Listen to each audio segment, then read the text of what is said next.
Let me ask you something. Have you ever stayed in a job you hated, a relationship that drained you, or sat through a movie you were miserable watching just because you'd already put so much into it? If you said yes, your brain has been lying to you. And today, I'm going to show you exactly how. My name is Alex, and in the next 30 minutes, I'm going to walk you through one of the most quietly destructive psychological traps the human brain falls into, the sunk cost fallacy, where it comes from, why your brain is literally wired for it, and most importantly, how to break free from it before it costs you years of your life.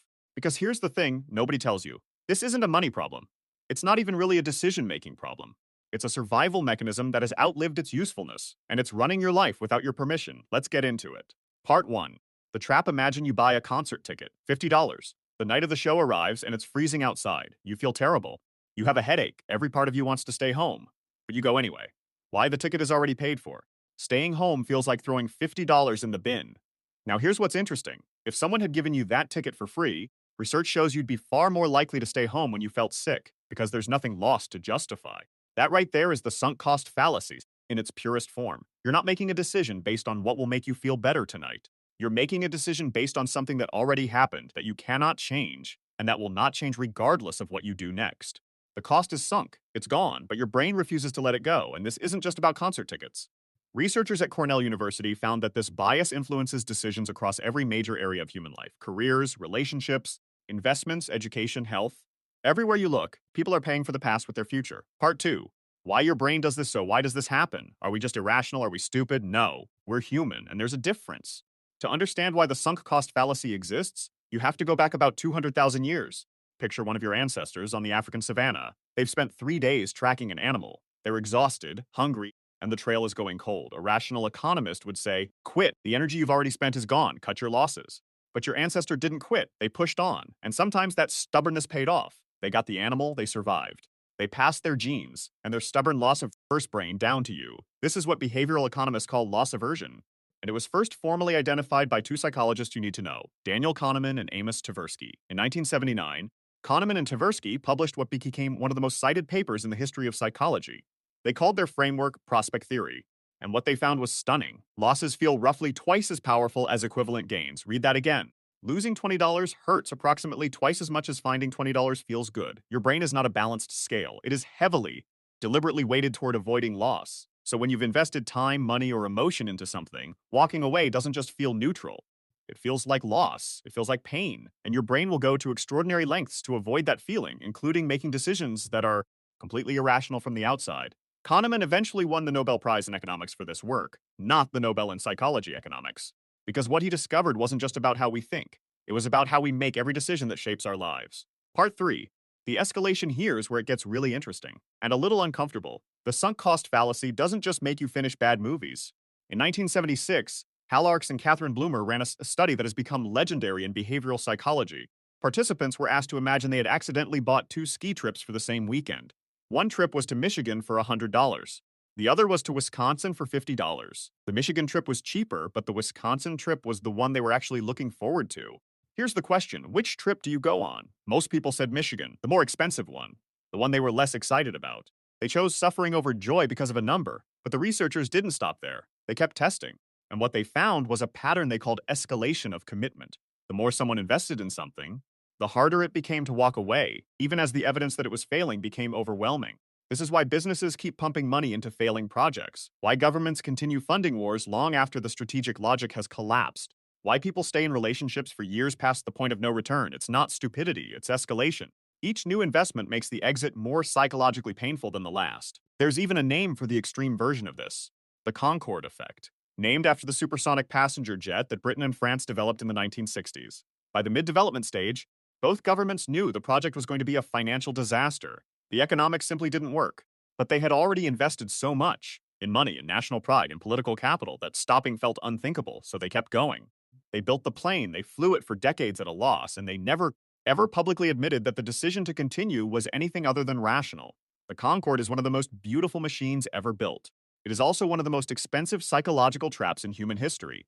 Part 4, where it's hiding in your life. Let's bring this closer to home. I want you to think about something right now, not something abstract, something real. Is there something in your life you're continuing? Not because it's good, not because it's working, not because it makes you happy, but because you've already put so much in? A career path you chose at 22 that no longer fits who you are at 35?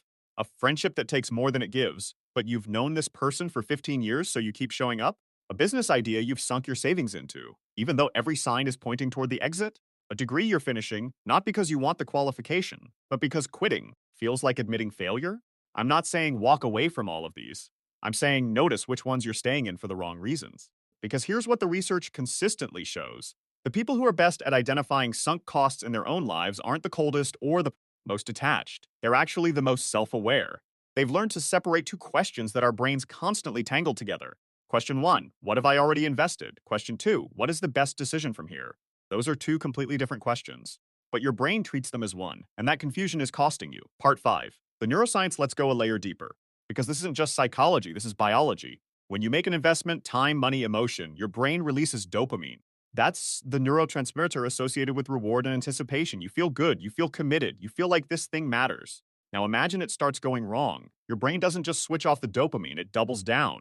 Neuroscientists call this the dopaminergic persistence effect. The brain, desperate to justify the original reward signal, starts looking for reasons to keep going. It filters information, it downweights the negatives, it amplifies any small sign of progress. This is why the gambler keeps feeding the machine, not because they think they'll win, but because their brain is chasing the original dopamine hit from when they believed they would win. A 2016 study published in the journal Neuron used brain imaging to watch this process in real time. Participants were asked to make investment decisions while researchers monitored their neural activity. When participants had already invested in a losing option, the regions of the brain associated with emotional pain, specifically the anterior cingulate cortex, lit up at the prospect of quitting. Stopping felt like pain. Literally, not metaphorically, biologically. So the next time you judge yourself for not being able to walk away from something you know isn't working, remember that. You are fighting a neurological pain response. You are not weak. You are human, but you can still win. Part 6. The identity trap. There's one more layer to this that most people never talk about, and I think it might be the most important one.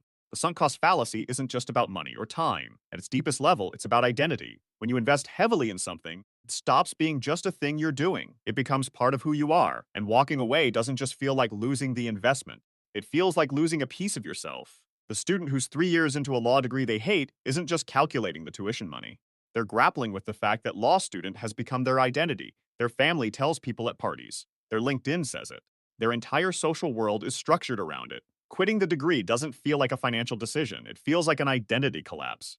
Psychologist Claude Steele described this in his work on self-affirmation theory. He found that when a decision threatens our sense of self, our ability to think rationally about it essentially shuts down. We become incapable of evaluating the situation clearly because too much of us is wrapped up in the outcome. This is also why it's almost always easier to see sunk cost fallacies in other people's lives than in your own.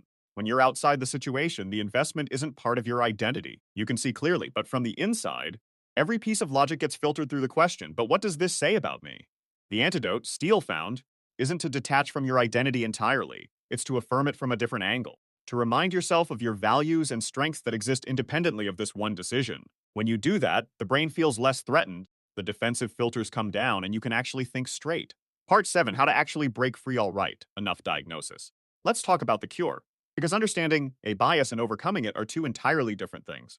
You can know every study I've mentioned today and still sit through bad movies for the rest of your life. Knowledge alone doesn't rewire behavior. What rewires behavior is practice, repeated practice with specific tools. Here are the ones that actually work.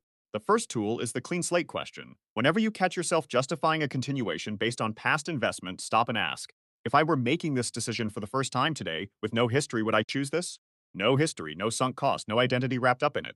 Just, is this the right choice right now? If the answer is yes, great, continue with clarity. If the answer is no, or even maybe not, you have important information. This question works because it forces your brain to evaluate the future, not the past. It's simple enough to remember in the moment and powerful enough to cut through the emotional noise. The second tool is the 10-10-10 framework, developed by business writer Susie Welch. When facing a difficult decision about whether to continue or quit, ask yourself 3 questions. How will I feel about this in 10 minutes? How will I feel about it in 10 months? How will I feel about it in 10 years? This works because sunk cost thinking is almost entirely short term. The pain of quitting feels immediate and sharp. The benefit of freezing yourself feels distant and abstract. The 10-10-10 framework forces your brain to zoom out and wait the long game.